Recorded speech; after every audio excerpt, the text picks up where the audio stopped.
They called him the Owl, a ghost who hunted in the dark forests of a forgotten war. For 2 years that ghost had slept, content to be just a man, a husband, a father. But when the invaders came for his son, they made a fatal mistake. They forgot that even a sleeping owl still has talons.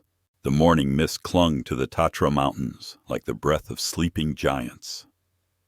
Stefan Nowak stood at the edge of his small clearing, watching his 8-year-old son Leo chase butterflies through the tall grass, the boy's golden hair catching the first rays of sunlight that pierced the forest canopy.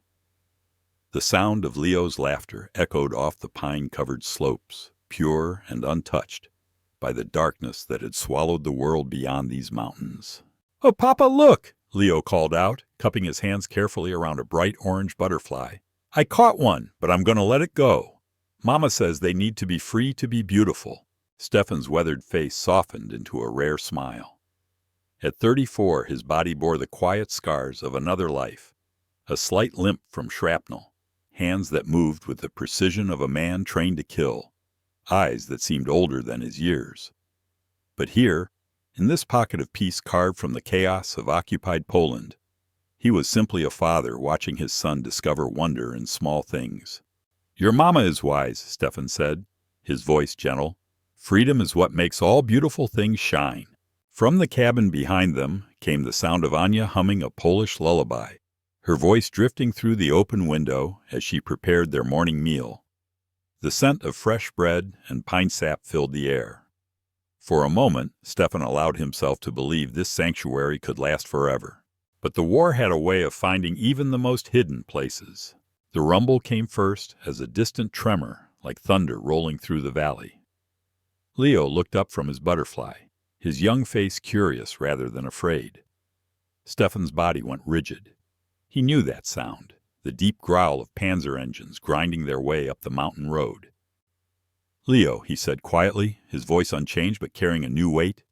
"Go inside to Mama, now." The boy heard something in his father's tone that made him obey without question. Stefan remained motionless, listening as the mechanical thunder grew closer, until he could distinguish individual engines, count the vehicles, estimate their weight and armament. His mind, dormant for 2 years, shifted into tactical mode. Through the morning haze, they appeared like steel predators emerging from the forest. 3 Panzer IV tanks followed by 2 half-tracks filled with Wehrmacht soldiers. At the head of the convoy, a command vehicle bearing the lightning bolt insignia of the SS. They moved with the arrogant confidence of conquerors, treating the ancient mountain paths as their personal highway. Stefan limped toward his woodpile, picking up his axe with practiced ease. To any observer, he appeared to be simply a mountain woodsman, perhaps startled by the unexpected visitors, but posing no threat. The performance was perfect because it had kept his family alive for 2 years. The convoy ground to a halt 50 meters from his cabin. Dust and diesel fumes drifted through the clean mountain air like a poisonous cloud. Stefan continued splitting wood, each swing of his axe precise and unhurried, though his eyes never left the vehicles. The command car door opened with a metallic click that seemed unnaturally loud in the mountain stillness. SS Obersturmführer Albrecht Richter emerged like a predator scenting prey. Tall, immaculate, with the kind of cold beauty that marked true believers, he surveyed the cabin and clearing with the calculating gaze of a man who saw everything in terms of value to the Reich. His eyes found Leo, who had appeared in the cabin doorway despite Stefan's instructions. The boy's golden hair caught the sunlight like spun gold, his blue eyes wide with curiosity rather than fear. Richter's expression shifted, a hunter recognizing the perfect quarry. "You there!" Richter called out in accented Polish, his voice carrying the casual authority of absolute power. "Come here." Stefan set down his axe and approached with the slow, deferential gait of a man who knew his place. Up close, Richter was even more imposing. Every inch the master race specimen, his uniform perfectly pressed despite the mountain journey, his pale eyes holding the kind of fanatic certainty that made him infinitely dangerous. "I am Obersturmführer Richter," he announced, as if the name should carry weight. "You are the woodsman who lives here?" "Yes, sir," Stefan replied, his voice carrying just the right note of nervous respect. "Stefan Nowak. I live here with my wife and son. We keep to ourselves, cause no trouble." Richter's gaze drifted past Stefan to where Leo still stood in the doorway, partially hidden behind his mother's skirts. Anya had appeared beside her son, her dark hair framing a face that mixed beauty with fierce maternal protectiveness. But it was Leo who held Richter's attention, the perfect Nordic features, the innocent bearing of a child untainted by Slavic contamination. "Your son," Richter said, his voice taking on a different quality, almost reverent. "He has excellent bloodlines, very promising." The words hung in the air like a physical threat. Stefan felt something cold and deadly uncoil in his chest, but his expression remained neutral, uncomprehending. "He is a good boy, helps with the wood, learns his letters from his mother." "Indeed." Richter stepped closer, his pale eyes studying Stefan with new interest. "You fought in the September campaign?" It was not a question, but a statement. Stefan's slight limp, the way he carried himself, the calluses on his hands, all of it spoke to Richter's trained eye. The SS officer was probing, testing. "I was called to serve," Stefan replied carefully, "but I'm no soldier. Just a man who cuts wood and tends his family." "Of course." Richter's smile was sharp as broken glass. "Just a simple woodsman. But your son, he has the look of destiny about him. The Reich has programs for such exceptional children, opportunities you could never provide in this wilderness." The threat was delivered with the smooth casualness of absolute power. Stefan felt Anya's fear radiating from the cabin doorway, saw Leo's confused face as the boy tried to understand why these strange men were talking about him. Every instinct screamed at Stefan to act, to show these invaders what happened to those who threatened his family. But he was outnumbered, outgunned, and Leo was too close to the crossfire. "My son is happy here," Stefan said quietly. "We are simple people. We want only to be left in peace." Richter studied him for a long moment, those pale eyes searching for any crack in the facade. "Peace," he repeated, as if tasting an unfamiliar word. "How quaint. But peace is a luxury, woodsman, and luxuries have a price." He turned on his heel and strode back toward his command car, calling over his shoulder, "I will be returning this way soon. We should speak again about your son's future." The engines roared to life, diesel smoke belching into the clean mountain air. As the convoy ground away down the mountain path, Stefan remained motionless, his hand resting on the axe handle, watching until the last vehicle disappeared around the bend. Only then did he allow his shoulders to sag slightly. He turned to find Anya and Leo watching him from the doorway, both pale but trying to be brave. "Papa," Leo said in a small voice, "why did that man look at me like that?" Stefan knelt down and pulled his son into his arms, breathing in the familiar scent of sunshine and innocence. "Some men see things differently than we do," he said carefully, "but you don't need to worry about that. Papa will keep you safe." But even as he spoke the words, Stefan knew the sanctuary was broken. Richter would be back, and next time he would not be content with veiled threats. That night, after Leo was asleep and Anya had finally stopped trembling, Stefan slipped out of the cabin and climbed to the highest ridge overlooking the valley.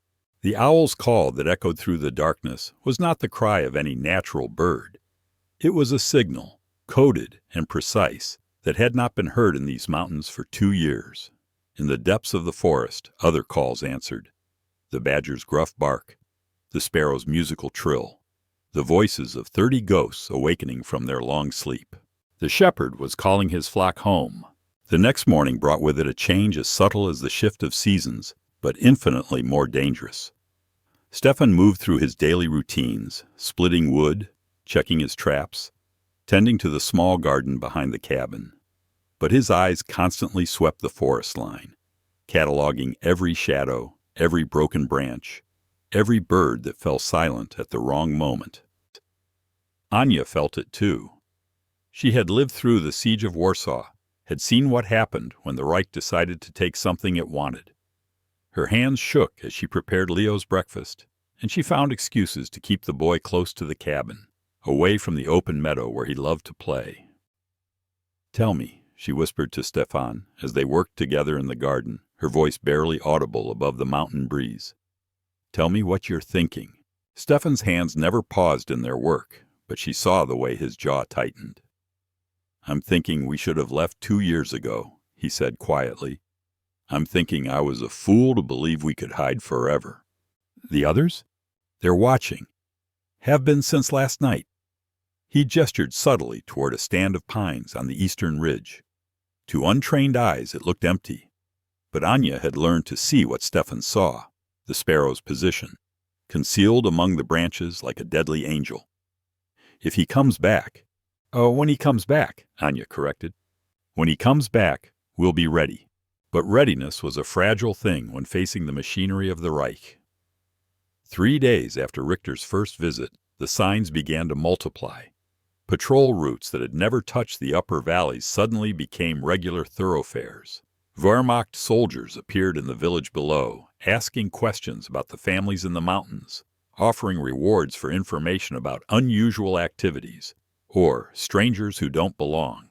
The Sparrow brought word that Richter had established a temporary headquarters in the old stone church at the valley's mouth, turning the house of God into a nest for his particular brand of evil. His questions were becoming more specific, more pointed. He was building a case, gathering intelligence, preparing for something. On the 4th day, Stefan made the decision he had been dreading. He had to go to the village for supplies: flour, salt, medicines they couldn't forage or make. It was a routine he had maintained for 2 years, a vital part of the simple woodsman facade. To break it now would signal fear, would confirm whatever suspicions Richter might harbor. But it also meant leaving Anya and Leo alone. That morning, Stefan held his wife longer than usual, breathed in the scent of her hair, memorized the feel of her heartbeat against his chest.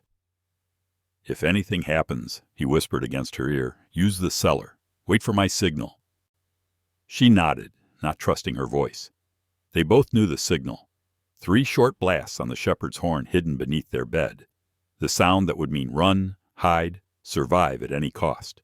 Stefan shouldered his pack and started down the mountain path, moving with the unhurried gait of a man making a routine journey.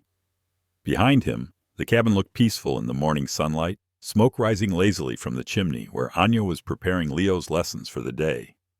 It was a perfect picture of domestic tranquility. It was also a trap, and they all knew it.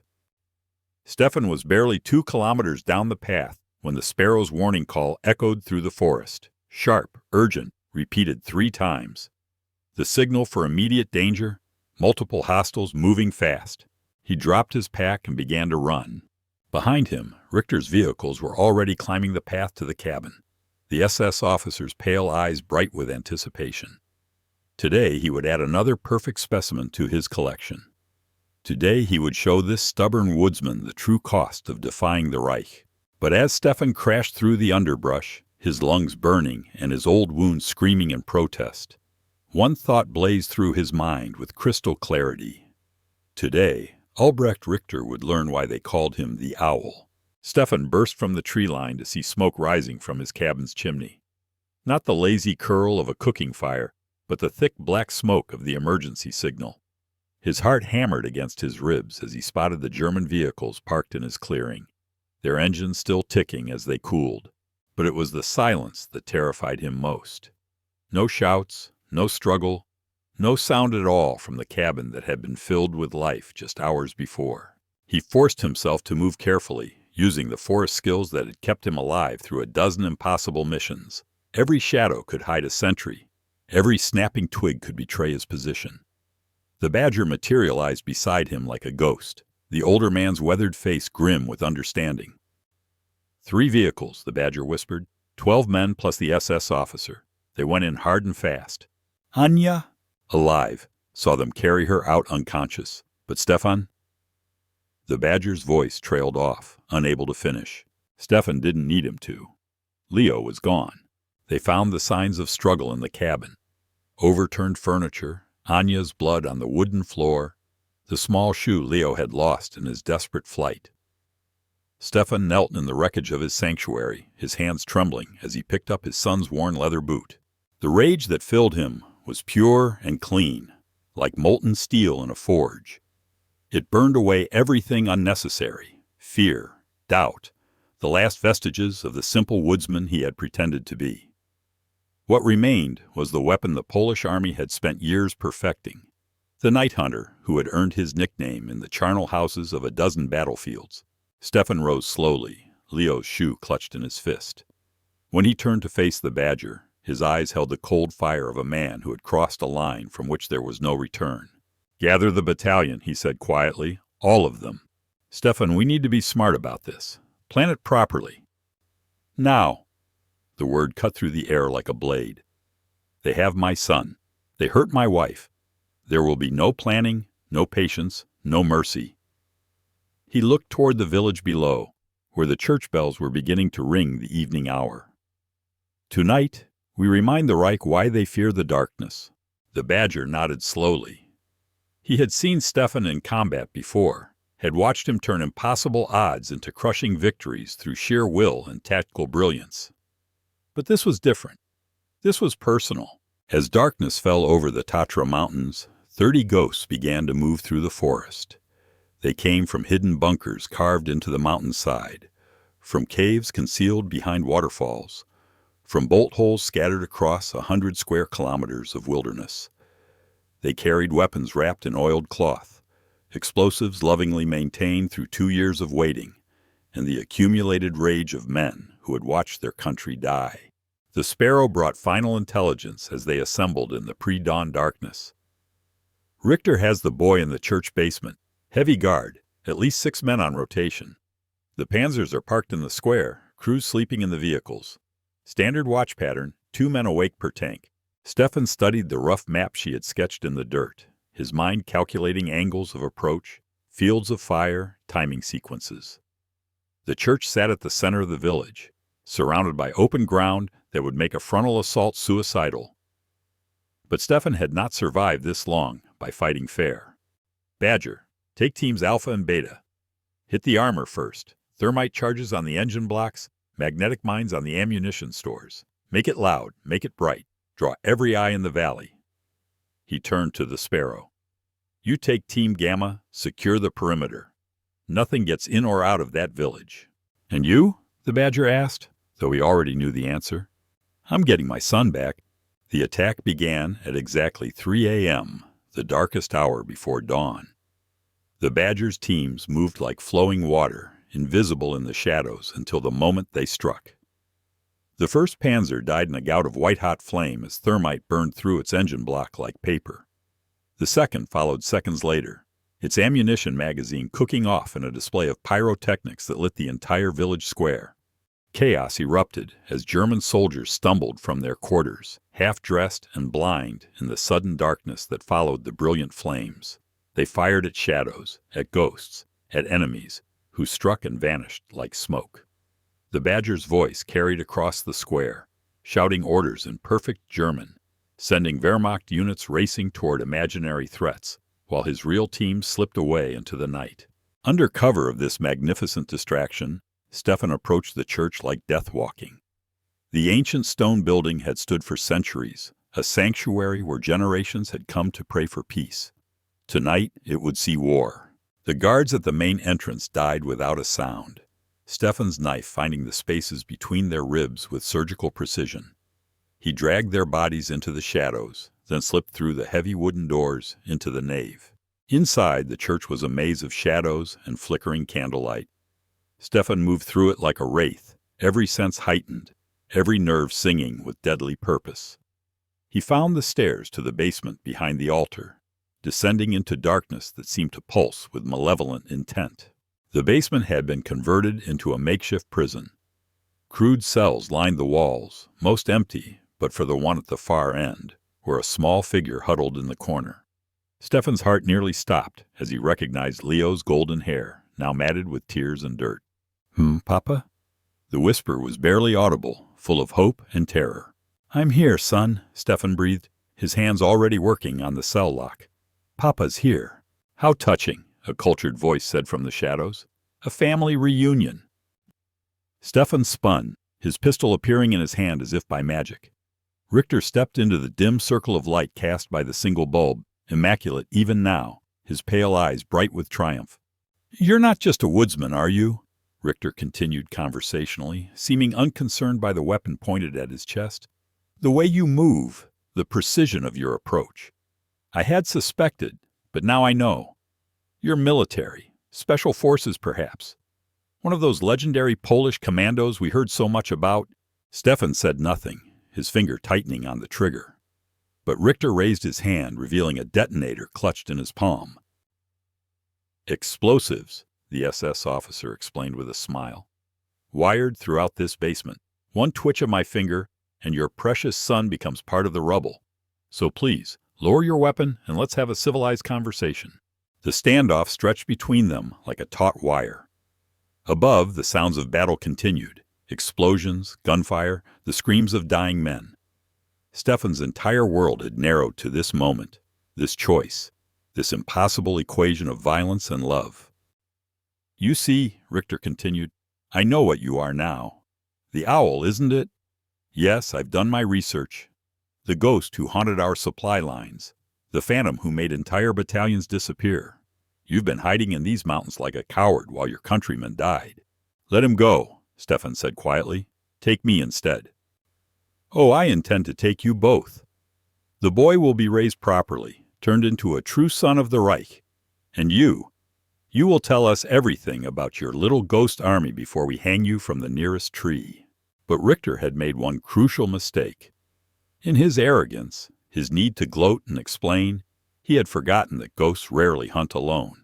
The badger's knife took him in the back, sliding between his ribs to find his heart with the precision of a master butcher. Richter's eyes widened in shock, the detonator tumbling from nerveless fingers to shatter on the stone floor. Should have watched your six, the badger growled, lowering the dying SS officer to the ground. First rule of warfare. Stefan was already moving, scooping Leo into his arms as the boy dissolved into tears of relief and terror. It's over, he whispered against his son's hair. It's over. Papa's got you. Above them, the sounds of battle were dying away. The sparrow's voice echoed down the stairs, calling the all clear. Richter's command was broken, his men dead or scattered, his perfect war machine reduced to smoking scrap metal in the village square. As they climbed the stairs into the nave, Leo clinging to his father like a lifeline, Stefan felt something shift inside him. The woodsman was truly dead now, burned away in the fires of vengeance. What remained was the weapon he had always been, the protector his family needed him to be. Outside, dawn was breaking over the Tatra Mountains. The smoke from the burning panzers rose into the clean morning air like incense, an offering to the gods of war. Stefan's ghosts were already melting back into the forest, their work complete, their legend secure. But for Stefan, this was not an ending. It was a beginning. That afternoon, they buried Richter and his men in unmarked graves at the edge of the forest.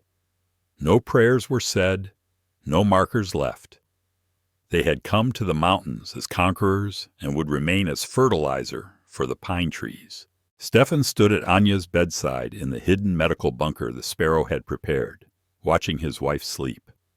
Her face was bruised but peaceful, her breathing steady. She would heal, the sparrow assured him. Her body would mend, though the scars on her soul might take longer. Leo sat beside him, still pale but safe, his small hand tucked firmly in his father's larger one. The boy had not spoken much since the rescue, but his eyes followed Stefan everywhere, as if afraid to let him out of sight. "Papa," Leo whispered finally, "are we going home now?" Stefan looked out through the bunker's camouflaged entrance at the forest beyond, where 30 ghosts waited for his orders. In the distance, he could see smoke still rising from the village, and beyond that, the roads that led to Warsaw, to Krakow, to all the occupied cities where his countrymen lived under the Reich's boot. "No, son," he said quietly, his hand finding the weight of his tactical gear, the familiar comfort of weapons and purpose. "We're not going home. We're going to war." 3 days later, the reports reached Berlin. An entire SS unit destroyed, their vehicles reduced to scrap, their commander missing and presumed dead. The official explanation was partisan activity, regrettable but not unexpected in the occupied territories. But in the basement offices of the Abwehr, intelligence analysts studied the reports with growing concern. The precision of the attack, the tactical sophistication, the way the enemy had appeared and vanished like smoke. It all pointed to something far more dangerous than mere partisans. "The owl," one analyst whispered, staring at a reconnaissance photo of the burned-out panzers. "He's alive, and in the depths of the Tatra Mountains, where ancient pines whispered secrets to the wind." Stefan Nowak sat in his new command post, surrounded by maps and radio equipment. The gentle woodsman was gone forever, replaced by something harder, colder, infinitely more dangerous. The shepherd had become the wolf. The war was just beginning,